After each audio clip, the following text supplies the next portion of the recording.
Вы глядзіце і слухаеце відэападкаст «Гісторыя на свабодзе». З Прагі вас вітае Сергей Абламейка.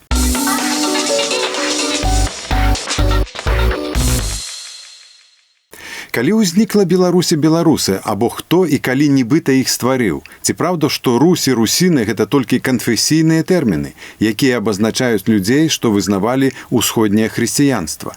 Як называць мову статутаў і метрыкі Вялікае княства Літоўскага? Пра гэта і іншыя пытанні, якія ў каментарах на Ютьюбе абмяркоўваюць нашы гледачы і слухачы, мы гаворым з габілітаваным доктарам гісторыі, прафесарам Беластоцкага універсітэту ў Польшчы Олегам Латышонкам. Добры дзень, Олег. Добрый день. Сёння ў нас такі, як бы, гістарычны лікбез для каментатараў. Мы працягваем рэагаваць на каментары і спрэчкі гледачоў на YouTube-канале.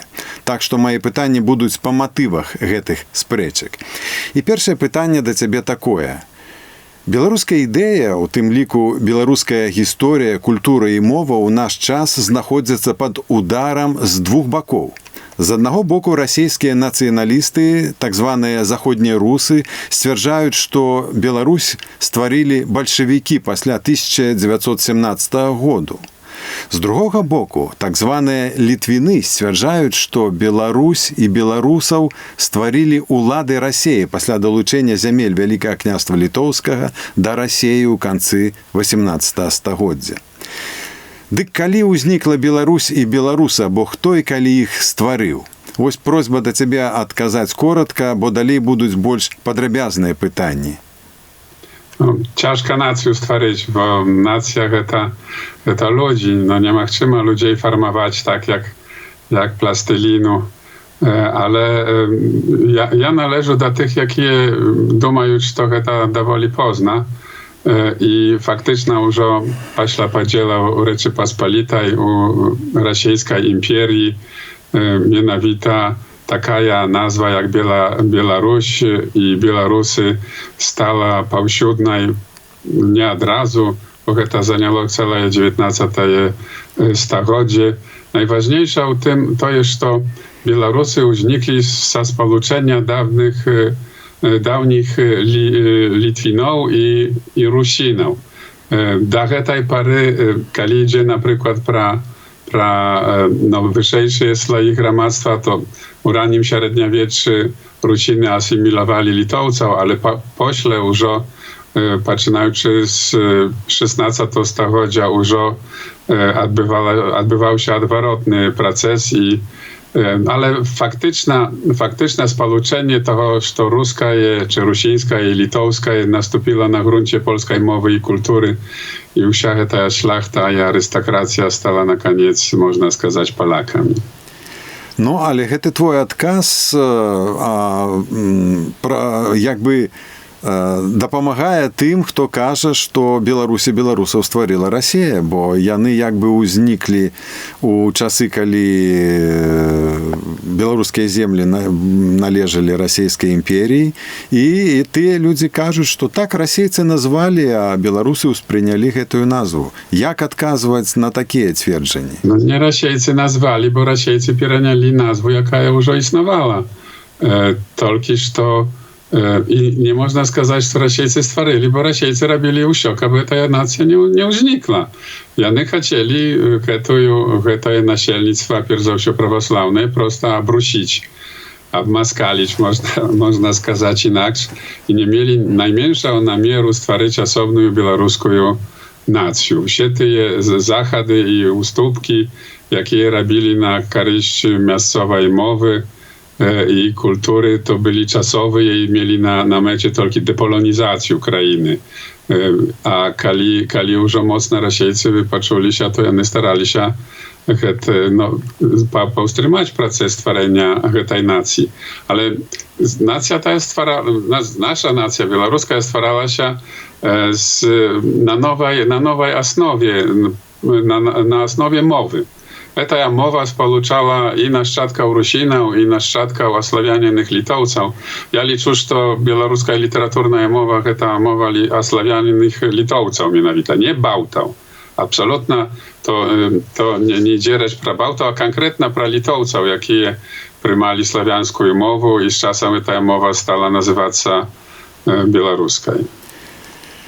У гэтай сувязі мне ўспамінаецца, як адзін беларускі навуковец сказаў, што Беларусь не стварылі ў 19 стагоддзі. Гэтай землі ў 19 стагоддзі навукоўцы пачалі вывучаць, і беларусы праявіліся на гэтай зямлі, на гэтай мапе, як бы на фотапаперы. Сталі вывучаць, аказалася, што тут яны ёсць. Ты згодны з гэтым цверджаннем? No to jedna z stadii, bo z początku Białorusy byli tylko obiektem opisania. Białorusy to byli jany Białorusy. Dla tych, jakie pra ich rozkazywali, ale z czasem zjawiła się wielmi, bo pozna, ale my Białorusy. I to był proces naturalny, kiedy osobliwa wśród elity narastała zrozumienie, że nowy czas trzeba nowych ideów. Ta idea była mowna supolność, na jakiej stworzyła się białoruska nacja. I mianowicie ta mowna supolność objednała prawosławnych katolików, naszczadków różnych plamionów i różnych nacjów w jedną białoruską nację. Ідзем далей па матывах нашых каментатараў. Чаму падручнікі і акадэмічныя выданні па гісторыі Беларусі пачынаюцца са старажытных часоў? У той час, пішуць нашы людзі, каментатары, што беларусы з'явіліся толькі ў пачатку 20 стагоддзя, ну, там, канцы 19-го. Можа, тады і гісторыю Беларусі трэба пачынаць пісаць з пачатку 20 стагоддзя.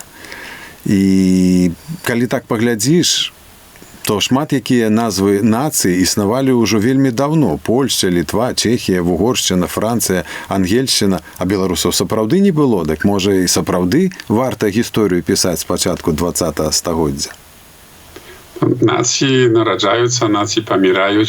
Jest stare nacje w naszym regionie, no mianowicie Polaki, stara nacja. To jest Czechy i Madziary, ale z drugiego boku to nie oznacza, że te nacje rodzą się na kamni.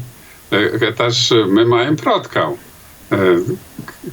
Chociaż one inaczej nazywali się, ale to nasze przodki, nasza krew. I zmiana nazwy, czy przyjęcie nowej nazwy dla obagulnienia różnych do tego momentu nacjów, to nie oznacza, że my mamy odrakać się od historii no, w wielkim wymiareniu. I tu trzeba сказать, że no jest konkretna kraina Białoruś. Ona ma historię, nawet jak nie nazywała się tak na przeciągu wszystkich stagodzieł, chociaż już od XVI stagodzia ta nazwa przynajmniej частки Białorusi tyczyła się, tak my mamy pełne prawo tak historię poczynać. Ja nie wiedаю o historii niejakiej krainy, jaka by nie poczynała się od cara Gorocha. Słowaki na przykład, Makedoncy, no każdy chce mieć starą historię i dawnią, wielką tradycję. Temu Białorusy tutaj absolutnie pisząc historię Białorusi tysiączogodową niczym nie odróżniają się od innych nacji. Некалі ў кнізе пра Скарыну я пісаў, што калі нешта ўжо было, але так не называлася, яно ўжо было, маючы на ўвазе 16-17 стагоддзе. Але вось ўсё ж наступнае пытанне – это працяг папярэдняга. Ўсё ж ты згодны, што мы нармальна і абгрунтавана лічым гісторыю Полацкага, Тураўскага княства або Віцебскага княства часткай гісторыі Беларусі, хоць гэтыя людзі называлі сябе палачанамі ці неяк інакш. No безумовно, też te kniastwy nie zjawili się, nie leżeli na miesiące, a na naszej ziemi. Ich stworzyli nasze przodki. Mają, no, jasne, że nie było niekich tam wielkich zruchów nasielnictwa. No, byli niekie zmiany, ale nie takie jak żychary sioniasznej Polaczyny nie mogli mówić, że to byli ich przodki, a tak samo żychary innych kniastw razem my się Białorusy. Dla mnie no prosta, nawet ja nie bачу ніякої підстави, каб дискутувати з гэтым. Ja rozumiem, że te ludzie nie liczyli siebie Białorusami, ale że to nasze przodki. Ja nie wiem, jak latyszanki kaliści nazywali się. Ale mają przodka aż no do Adama, tak? I temu my mamy pełne prawo liczyć wszystkie formy dzierżawności, jakie uznikali na naszych ziemiach, swoimi. От один вельмі актыўны каментатар удзельнічае ў спрэчках амаль пад кожным відэо на нашым YouTube-канале, піша: «Чаму вы называеце прамову Мялешкі ананімным творам старабеларускай літаратуры і старабеларускай мовы? Як это у вас беларуская літаратура з'явілася раней за беларусаў?» Гэтае пытанне вельмі цікавае, з прыколам. Адкажу так, что я liczę, что nawet говорить про старобелорусскую литературу nie musimy. Dla mnie ta białoruska mowa może mnie łatwiej, bo u nas na Podlasie prosto tak говорить. To nasza mowa. My to odczuwamy, jakby sam no, nasze dziady, babuli говорили na takiej mowie i тому мають свідомість цієї протяглості. То просто наша мова. А натурально вона так не називалася білоруська, називалася руська. Але ж так само, як ми маємо право до цілої історії білоруських землях теперішніх, так само маємо право do tego, jak nazywać naszą mowę białoruską. Nieważne, jak na jej kiedyś mówili, czy litowska, czy krywicka, ale że to nasza białoruska mowa. Tak u nas nawet mówić. Яшчэ адзін пункт, які вельмі часта абмяркоўваюць і выстаўляюць як у якасці аргумента каментатары на нашым YouTube-канале, гэта тэрміны русі-русіны. От яны кажуць, што русі-русіны гэта толькі канфесійныя тэрміны, якія абазначалі людзей, што вызнавалі ўсходняе хрысціянства у Вялікім княстве літоўскім. Яго яшчэ называлі грэцкім законам, там грэцкай верай. Ale czy tak это? Это i tak, i nie tak, bo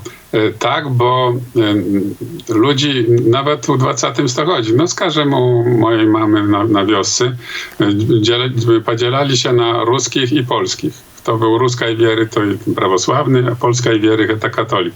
Przy czym na przykład polski człowiek to nie znaczyło, że to Polak. No prosto takie miał wierowyznanie.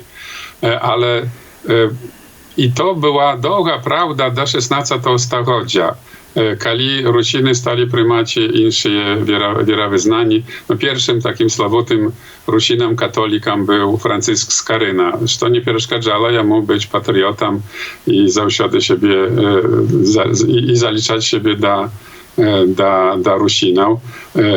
A myślał, że kiedy przyszedł protestantyzm, no to tych Rusinów protestantów stała proćma. No, wspomnę, że to pierwszy człowiek, jaki sam siebie Białorusem nazwał, Salomon Rysiński, był kalwinistą. I z tej pory absolutnie już rozsypała się ta suwiać Rusin prawosławny, czy Rusin wschodniego obradu i zjawiła się już zupełnie moderna dumka Mialeta Smatrycka, aż to wszystkie Rusiny, kto ruskiej krwi, czy on katolik, czy prawosławny, czy uniat, czy szlachcic, czy nawet sielanin.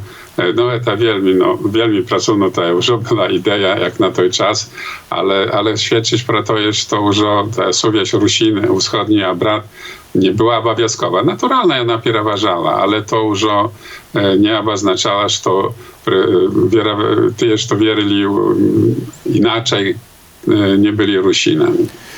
Так, і тыя, хто так сцвярджае, конечно, добра не ведаюць гісторыю Вялікага княства літоўскага, сярэдзіны другой паловы 16 стагоддзя, бо Цяпінскі называў себе русінам. Менавіта і я пра яго хацеў сказаць. Да, конечно, ён пісаў, што калі маёй Русі суджана загінуць, то хай я з ёй загіну, а калі ёй суджана выбрынуць, в сэнсе вынырнуць, так і я з ёй вынырну. Ну і Будны, і все ж, конечно, пратэстанты, патрыёты Русі. Вот ты казаў пра мову, калі мы гаварылі пра мову Мялешкі. Гэта найбольш складанае пытанне. Вакол яго вялікія спрэчкі ў нас на YouTube-канале. Пад тваім апошнім відэо, мы гутарылі з табой, там за 3-4 дні больш за 1000 каментароў узнікла. Так сцябаюцца, наколькі мне зразумела, вот на момант нашага запісу больш за 1100 каментароў. Значит, людзі сцвярджаюць, што мову статутаў Вялікага княства Літоўскага і метрыкі княства нельга называць старабеларускай. На той простай падставе, што там, напрыклад, не фіксавалася дзеканне і цеканне, якія, маўляў, з'яўляюцца вызначальнымі фанетычнымі прыкметамі беларускай мовы. Вот я хачу табе прадставаць аднаго нашага вельмі актыўнага каментатара Стром.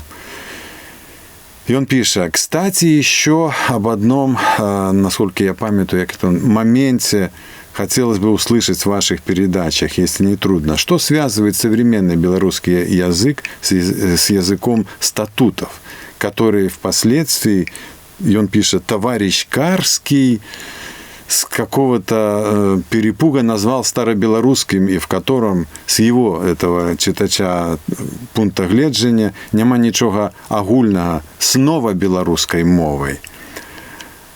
Так вот, тут адразу некалькі пытанняў. Ці існавала агульная старажытна-руская мова? Ці існаваў адзіны старажытна-рускі народ? І ці можна мову статутаў і метрыкі Вялікага княства Літоўска называць все ж старабеларускай? Вот ты казаў, што нават беларускай можна называць, а вот давай адкажам яшчэ гэтаму нашаму каментатару. No тут sprawa, jaki jest zapis, czy fonetyczny, czy morfologiczny. Ja proponuję temu czytaczu i słuchaczu, kap on wziął białoruski tekst zakaniem, dziekaniem, ciekaniem i bez tego zapisał. Współczesny, moderny, literaturny, kap zapisać zamiast ci to ti, zamiast dzi to di i wtedy pobaczyć, jak bliska jak ta mowa tej mowie 16 starodzia. To tylko zapis. Weźmiem, można tak samo eksperymentować na ruskiej, moskowskiej mowie. Janyż tak samo akajuć. Zapisać z akaniem i z to będziemy twierdzić, że to nie mowa, nie jest mowa Dostojewska czy Tolstoja. No prosto takie proponują drobne eksperymenty prawieści. Wtedy stanie zrozumiałym, że to tylko zapis. Mowa to nie te czarne literki na białym czy tam innych kolorach. Mowa to jak gaworać. Wtedy pisali tak, a czytali inaczej. I u każdej mowie praktyczna to występuje. Jak kto spróbował czytać po polsku z usimi tymi RZ-ami przyjaciel, a nie przyjaciel, to prosto huczałaby to prosto śmieszna. No, I temu jedna sprawa zapis, taki pamiętał się pryncyp prosto z morfologicznego, jak kiedyś z ruskiej mowy, starej ruskiej mowy wzięli na fonetyczny, ale mowa już ta sama. Ja jeszcze raz każę, u nas tak gaworać, tak że dla mnie to absolutna moja mowa. Гэта не такое простае пытанне і ад яго нельга адмахвацца, таму што я з гэтым сутыкаўся і на нейкіх канферэнцыях калісьці даўно, калі браў іх удзел больш за 20 гадоў назад, у еўрапейскіх краінах навукоўцы таксама адмаўляюць, што вы гаворыце, якая старабеларуская мова. Гэта мова называлася рускай, это была мова русінаў. І ўсё. І абсалютна адмаўляюцца, і сёння атрымваецца так, што і ліцвіны, якія з аднаго боку атакуюць беларускую сучасную гуманітарыстыку і сучасны погляд на гісторыю сваёй краіны, а з другого боку западна-русы і все розныя непрыяцелі Беларусі. Не было у вас, мова не беларуская. Як, в прынцыпе, можна вырашыць гэтую сітуацыю? Мы проста ні на кого не звяртаем, пішам пра сябе, як мы ёсць, ці спрабуем дамовіцца і патлумачыць замежнікам? Замежникам ciężko, bo ja przekonał się, że ludzie, dla jakich to nierodna mowa, jakie wywuczać, to nie rozumieją bliskiej mowy, ale nie geta. Ja czuł geta jak na przykład ktoś, kto wie ukraińską mowę, ale to Kanadziec czy Amerykaniec, białoruskiej mowy nie rozumie. Ja mu zdaje się, że to geta wielmi osobna mowa. Dla mnie ukraińska i białoruska jak dwa dialekty одной mowy rusińskiej dawnej. I praktycznie говорячи po-białorusku można wielką część Ukrainy zjeździć, może już o górach inaczej говорить. I ludzi rozumieć. A jeszcze jak to z Podlasza, jak u nas, to na obodwa baki się doskonale rozumie. I думаю, to jest przyczyna, że inaczej usprymają te, dla jakiego to naturalna mowa, a inaczej jaka wywuczona. Jak jakiś cudzyniec zobaczyć, że nawet naukowiec, nawet filolog, że tu jest chodzić, a tam robić, chodzić, to już różne mowy. A dla nas to jedna i ta sama. Ja tylko człowiek musi przywyknąć, jak tu говорить, to jak przejść na taką fonetykę. My wielmi często tak robimy tu u nas. I dla mnie prosta geta, ja zdziwiłem się, jak można про to jeszcze dyskutować. Ale inna problema, czy uwieść kompleks ruskiej mowy, geta białoruska. Zanadto lekko dołączając do białoruszczyny Smatrycka, Zizania, ucich tych Ukraińców powodle sioniasznych normał, jakie wtedy byli takimi samymi Rusinami jak Ciapiński czy Skaryna. Istniała ruska nacja u Wielkim Kniastwie Litowskim i Rzeczypospolitej i to była jedna nacja, od Polacka do Pieramyśla. Ale kali już brać, że białoruska jest w wąskim tym znaczeniu, no to my możemy, to widać, że Ciapiński inaczej pisze, jak na przykład ktoś z Lwowa.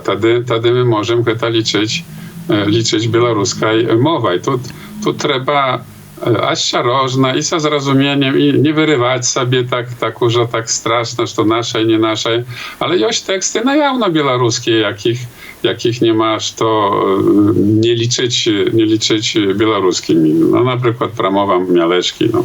Czemuż ona ma nie być białoruska? Ну, яшчэ раз рэкапітуляцыя. Той чытач казаў, што ўсё гэта была адзіная старажытна-руская мова. Як ты лічыш, існавала старажытна-руская мова? Od moskowskiej odróżniwała się. To były dwie mowy. Już u Moskwie trzeba było specjalnych przekładczyków, jakie z ruskiej u Rzeczypospolitej przekładali na ruską i moskowską. I nikoli nasi nie mówili, że to tam, że Rusiny żyją tam. Tam żyli Moskowcy. Tam była mowa moskowska i nawet odczuwani pewno pierdzą się konfesyjnej bliskości, ale to jest i z tym nie było tak lekko, jak patriarch Filaret przymuszał prawosławnych z Wielkiego Kniastwa przechryszczywać jeszcze raz, bo nie tak byli chryszczeni. Tak że z pierwszą znikli dwie nacje. Ruska u Rzeczypospolitej i moskowska u Wielkim Kniastwie Moskowskim. Jaka tak samo ruska siebie nazywała, ale już tych u Rzeczypospolitej nazywała Białoruscami. Nie tylko sioniasznych Białorusów, ale tak samo Ukraińców. Także to składane procesy, nie lcha tak już prosto baczyć. Pierwszy, kto zauważył, że Ukraińcy sioniaszni i Białorusy говорять na dwóch różnych mowach. To ukraiński po sioniasznych mierkach wuczony pan Wabierynda, jaki skazał, że u Rusi jest 4 mowy. Cerkowno-słowiańska, ruska, i 2 jeszcze takie dialekty litowski i wołyński, znaczyć białoruski i ukraiński. А як ты лічыш, ці існаваў адзіны старажытна-рускі народ? Калі ідзе пра сярэднявечча, то немагчыма пра народ гаварыць. Безумоўна, была вялікая культурная супольнасць і канфесійная, але пра народ то немагчыма. Прычым гэта тычыцца ранняга сярэднявечча, немагчыма гаварыць. Мы маем крыніцы толькі jakby однобоковые, stworzone intelektualami, a zусім ciężko nam skazać, jak ludzie wtedy i говорили, jak siebie odczuwali.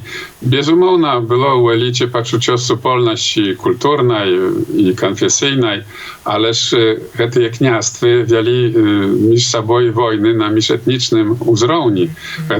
Ja придумал, to Lech Gumilow, rosyjski dumanik tak twierdzić, rezali się prosta straszna. No kto pierwszy Kijów zniszczył? Jury Dołgaruki i tamu nie lga liczyć jednej nacji. Zmaganie między kniastwami wieli się, no my mamy swoją historię połacka i jego zmagania, to już na uzrowni międzyetnicznym.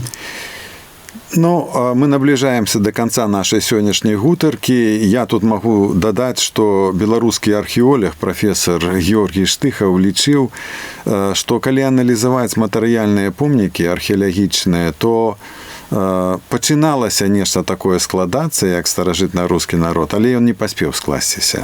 Всё ж, але што такі працэс быў да нейкай інтэграцыі. Вот я захапіў сёння цытату і просто хочу спытацца, ці згодны ты з ёй. Гэта акадэмік Андрей Залезняк, расейскі, вельмі вядомы лінгвіст у свеце. Ён у савецкі час выкладаў у заходніх універсітэтах, яго ўсюды запрашалі, 89 заходніх універсітэтаў ён быў. Вот ён на адной з лекцыяў 2005 года казаў пра мову Вялікае княства Литовскага. Ситуация сложна еще и тем, что Украина большая страна, а Белоруссия не очень большая. И у кого-то может возникнуть соблазн посмотреть на нее как на такой небольшой придаток Великой Украины. Но исторически это было в точности наоборот. Исторически Великое княжество Литовское пользовалось языком, который правильно называть старобелорусским. Хотя литовские князья были литовцами по происхождению и в быту со своими слугами говорили по-литовски, во всех остальных случаях жизни они говорили по-старобелорусски. И вся государственная деятельность в Великом княжестве Литовском осуществлялась на старобелорусском языке. Иногда он же называется западно-русским. И он отказывал на пытание человека, який якраз стверджав, что это была западно-русская мова, фактично сучасная русская мова. Дык вось, ці згодны ты с оценкой Залезняка? Бо літвіны могуць сказаць, што гэта працяг палітыкі 19-годдзя Любаўскага і іншых, які сцвярджалі, што Літва была рускай дзяржавай. No naturalna, ruska nie była, a ruska mowa była do 1697 roku oficjalnej mową u Wielkim Kniastwie, chociaż ona już w swojej funkcji straciła faktycznie raniej. Это не значит, что Великое княжество Литовское не было литовским в sensie сегодняшним. Оно было и литовским, и белорусским. Я так это liczę, что мы маем полное право до обоих jakby tradycji i ruskiej, i litowskiej objednanych u białoruską. Ja jeszcze raz говорю, dla mnie termin stara białoruska niepotrzebny. Może być i prosta białoruska, jak i tak sztuczny termin. A z drugiego boku, no ja jeszcze raz podkreślę, że to jest nasza mowa. Jak to tak no wielmi mocno odczuwają. No, bezumowna zmieniła się dzisiejsza literaturna mowa insza, ależ no, duch tej mowy jest ten sam. Беларускія філолагі сёння, прафесары ў прыватнасці Плотнікаў і Антанюк у сваёй кнізе кампендыум пра беларускую мову называюць, выкарыстоўваюць тэрміны старабеларуская мова і новабеларуская мова. No tak, ale to dla filologa. Ja historyk, dla mnie niczego takiego jak stara białoruska nie istniała. No, albo się liczym białoruskim, albo nie. I тому podkreśliła, że dla mnie termin stara białoruska jest niepotrzebny. To moja mowa, tak samo jak i ta nowa. Дякую, Олег, за гутарку. Dziękuję. На сувязі быў габілітаваны доктар гісторыі прафесар Беластоцкага універсітэту ў Польшчы Олег Латышонак. Мы працягнем у наступных выпусках абмяркоўваць і адказваць на пытанні і каменты нашых слухачоў. У празе для вас працаваў Сергей Абламейка.